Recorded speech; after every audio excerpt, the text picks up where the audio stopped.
Welcome to Hollywood and Literature. This is where we look at film and literature and think about how they can talk to each other and how we can analyze things more deeply, get more connected with it, and develop our passion, enthusiasm for film and books and all kinds of things, but also develop our skills as communicators and readers and writers.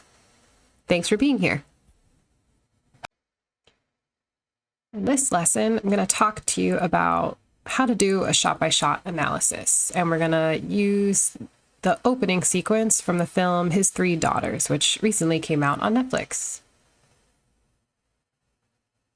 All right, first, I'll start by explaining what is a shot-by-shot analysis. And in order to explain that, I want to make sure that you understand these vocabulary terms here. A shot is continuous footage between two edits or cuts. Typically, it's a cut. So, for example, you're watching a film, if you're watching His Three Daughters, and so how do we go from here to here? We've cut. So one shot would be the continuous footage of this person speaking until we move to this shot here. This is slightly different from a sequence, which is a series of shots that work together to advance a story. So a sequence is just piecing all the shots together, linking them all together, but it feels like more of a complete unit or moment in a story. And this is kind of similar to a scene, but usually when we're referring to a scene, we're referring to a segment or a piece of a narrative being a word for story, that takes place in a single location in time, or it shows multiple simultaneous actions. So if you think about, if a scene is a complete unit of storytelling, that means this one scene kind of has a beginning, a middle, and an end. Or this one scene has a moment of conflict in it. And by the end of that scene, at least there was a small story there that was told. And maybe there's a cliffhanger at the end of that story, but there's a little story in a scene that's part of a bigger story of the whole narrative of a film. So the scene is more about the narrative if you're talking about the story, whereas a shot and a sequence, we're talking more about the actual footage, the film itself. So this is a little more technical. This is a little bit more about the story, the content. A shot-by-shot analysis is when you analyze a scene by looking at one shot after another. To do this is kind of painstaking and slow, and it feels a little silly and weird because we're used to watching films in real time, but moving slowly and taking time to observe the cinematic details, really looking at what you see. Where is it in the frame? Like, how are things like in relation to each other? What do you hear in those moments that you see certain things? This would be thinking about film form. And so observing the aspects of film form in each shot and how one shot transitions to the next allows you to understand how filmmakers use film as a medium to suggest character, relationships, and theme. Helps us to kind of get under the surface and understand the things that we kind of naturally, if a filmmaker is really good, we don't even notice, but we just kind of understand just through watching. But it also allows us to notice more about the craft of filmmaking and develop our understanding of how stories and film work and how to create experiences for an audience.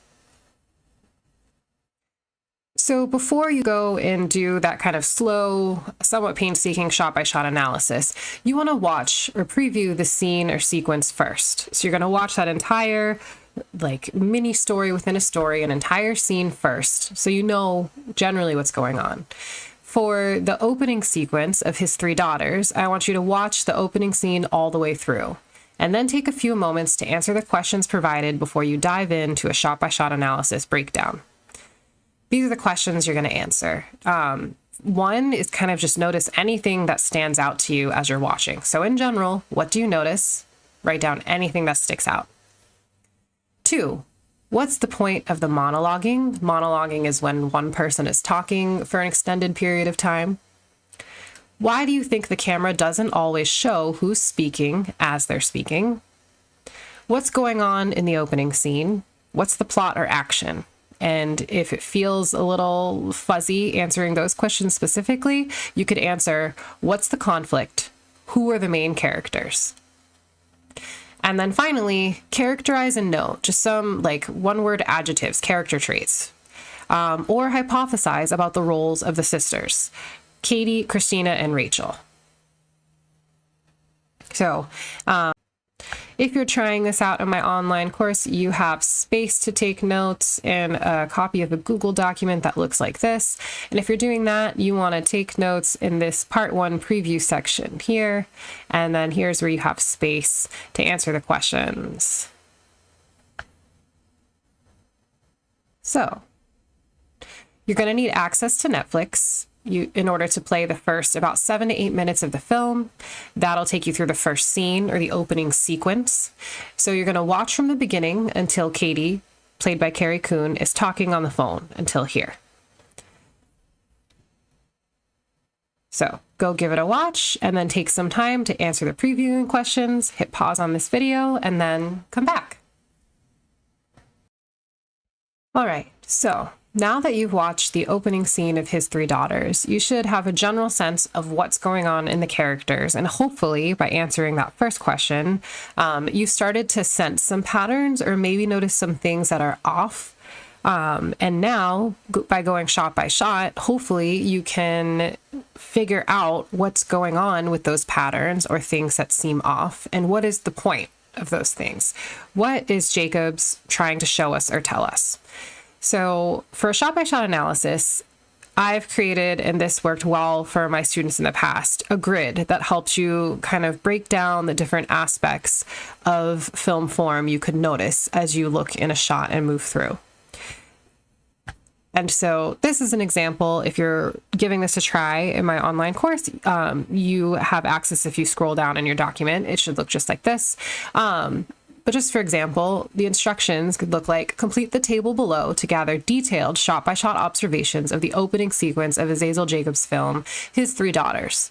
As you watch, your goal is to notice the effect of the one shot, a one shot being just one actor or person or subject in the frame. I want you to think about the framing, which is a part of composition. What is it showing us, and how does the composition or framing work when it's juxtaposed with the sound? I already kind of have hinted at this a little bit in the previewing questions I asked. Why is the person that we're looking at not always the person whose voice we hear speaking? And so ultimately, as we move through a shot-by-shot analysis, gathering observations of this scene, what do we learn about these three daughters? Just a little bit explanation here. So I've numbered the shots going down.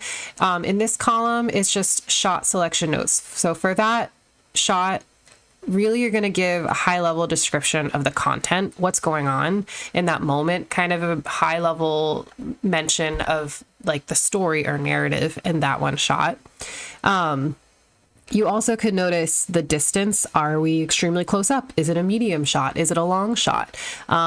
If it's not level, you could note the angle too. Is it high angle, low angle? Those things are usually suggesting something. And then, as I mentioned, content, brief explanation of what you see in the shot. Mise-en-scene is French for placed in the scene. And here's where you take notes on framing, composition. So framing, you could think about whether something is on the right of the frame, whether it's on the left side of the frame, or in the center, the middle of the frame. Composition, you can also think about your eye lines. There's a rule of thirds with a grid that I should probably bring in, but I'll save that for another lesson. But if you know about the rule of thirds, you can think about the composition of how to set up a shot.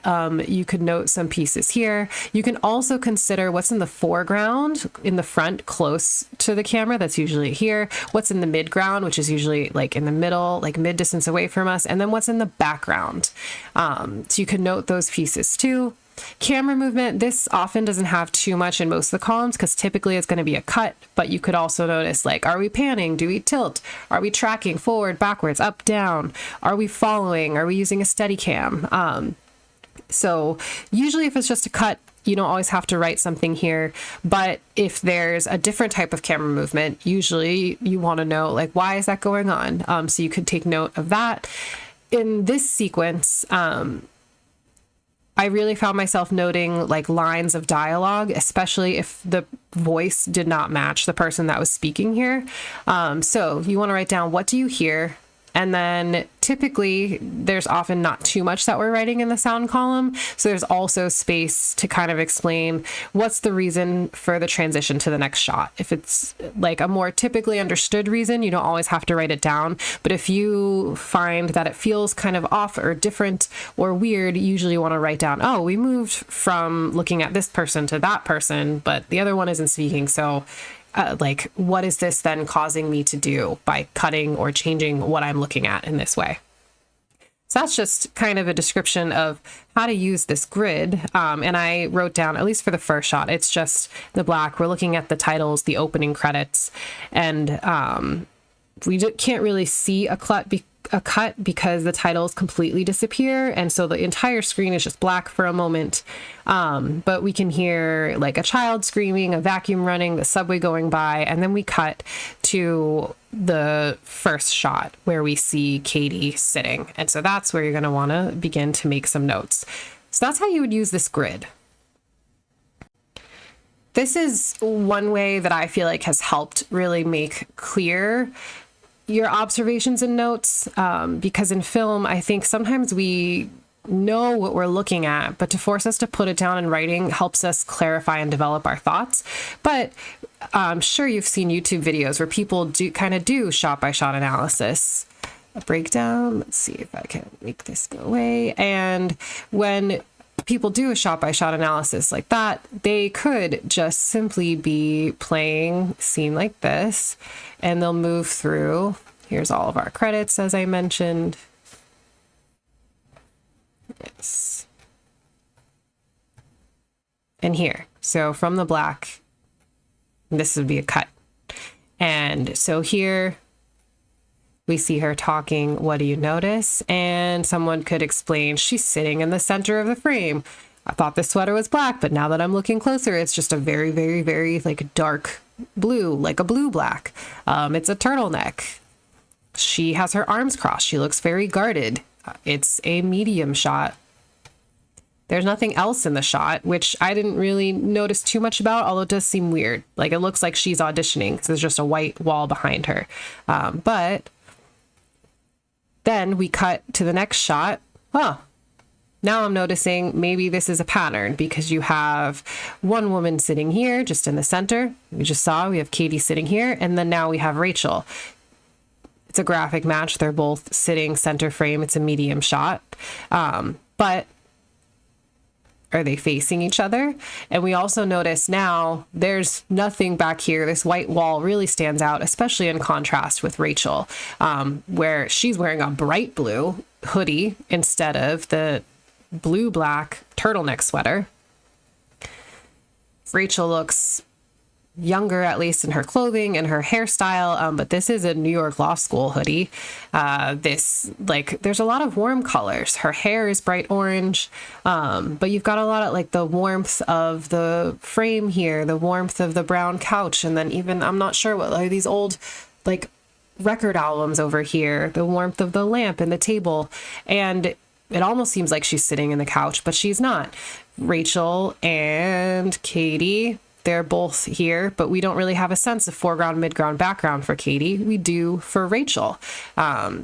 She's sitting here in the foreground, clear, crisp, but then I'm going to assume this coffee table we can barely see in the back is the midground, and then this couch in the wall is in the background, and that's blurry.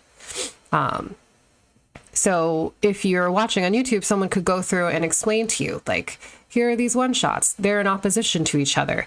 And as you continue shot by shot to notice, we notice the differences between Katie and Rachel. Katie's continuing. She's still going. And then here we start with the empty chair. So Christina comes to take a seat at the table. She joins them, their conversation. And she's also wearing a sweater, but it's not the dark blue black of Katie's. It's also not a bright pop of color like Rachel's, but Christina's wearing this like muted brown sweater. It's a V-neck, so she's a little bit more relaxed, or she's not bundled up or guarded all the way up to her neck. There's a lot more going on around her, like we noted with Rachel, but there's this greenery here, and then we can see even more books, so many books, and then even like the rug makes things feel more full. The scene around Christina is much more full. Does that echo the fact that she has a full family life herself at home, where she really loves talking about her 3-year-old daughter, and she misses her husband and her daughter, and she just has a lot of warmth in the way she speaks too. She looks like her skin tone isn't even much warmer as compared to Katie, who she just looks much more washed out than Christina does. And she just looks so upset, whereas Christina also seems upset, but like she's managing. So you could move through and just talk through an analysis. But I've just found that using the grid kind of helps you take your time and really notice what you're thinking about. So that's what I would do. All right, so that was a little bit of an example of how you could just talk through a shot-by-shot analysis, but I think that it helps to write down your thoughts and observations as you go. It helps you notice even more details, and you kind of arrive at more sophisticated thesis statements where you're really backing up your observations of specific cinematic evidence, but how it suggests character or theme or a certain effect or a style. But doing a shot-by-shot breakdown, you're going to have to pause a lot. You want to go to a new row, like this being a row, go to a new row every time there's a cut. You'll probably have to rewind and go back. I'll show you how, like, I recorded myself doing this, and I definitely do that. Sometimes I jump around when I notice other details and I'm trying to fill other things in. The first few rows or new shots are going to be very slow because things are being established and there's a lot to see here. You want to allow yourself time to really observe and note the significant details as the scene is established.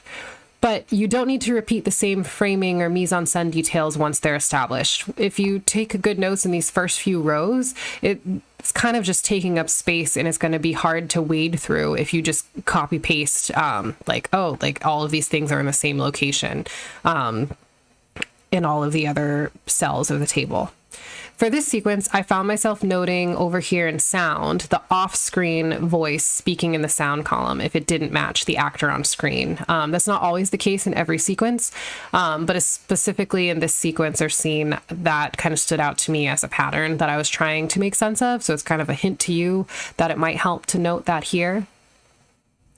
Important. Filling in this grid and table isn't about getting it right. It's not about making sure you have paragraphs in every single cell. It's about noticing patterns of cinematic detail. We are already starting to notice the patterns of the one shot, just one person, center frame. And then you also want to notice when those patterns are broken. You really want to note the disruptions. So just to give a little bit of an example of using the shot-by-shot breakdown grid, I recorded myself doing it for this sequence. And I'm playing this video for you on double speed. But so you can see in the beginning, I'm pausing, I'm going back, and I'm taking time to kind of fill in. And it's really rather slow at first. Because I'm trying to notice the significance of what I see and what I think it's suggesting to me. All right, so once again, you're going to have to go back to Netflix. You can play the first 7 to 8 minutes of the film. You want to rewatch from the beginning. Again, you could go up to when Katie is talking on the phone.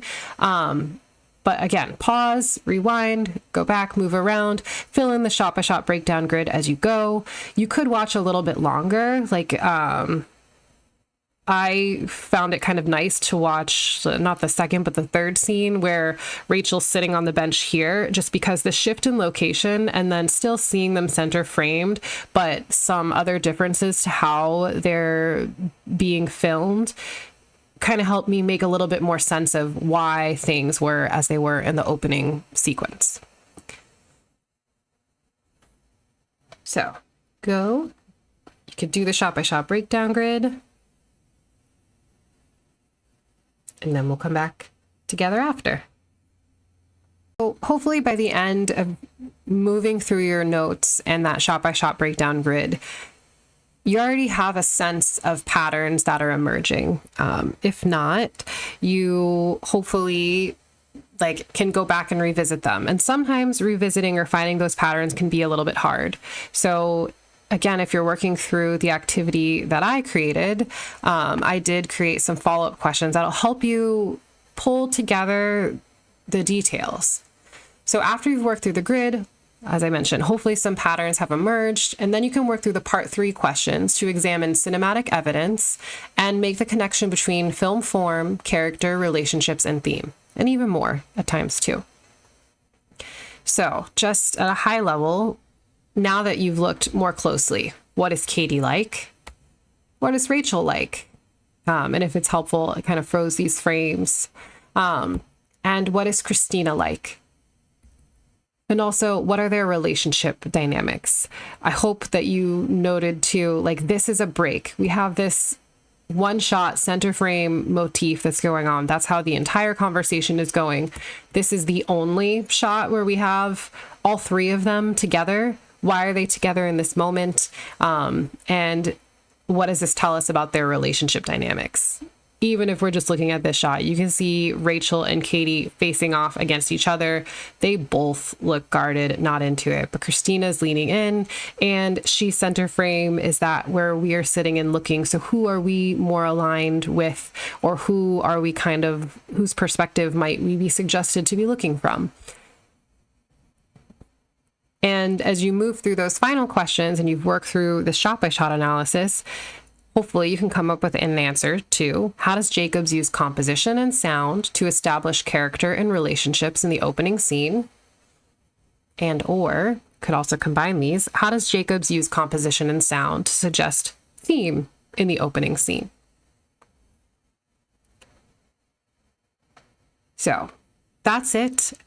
This is kind of my first course, but I feel like it will really help with a lot of other lessons that I have. So if you're giving this one a try, I would really love your feedback. I'd love if you would test this out. Let me know how it goes. But yeah, thank you. And I hope you enjoyed this.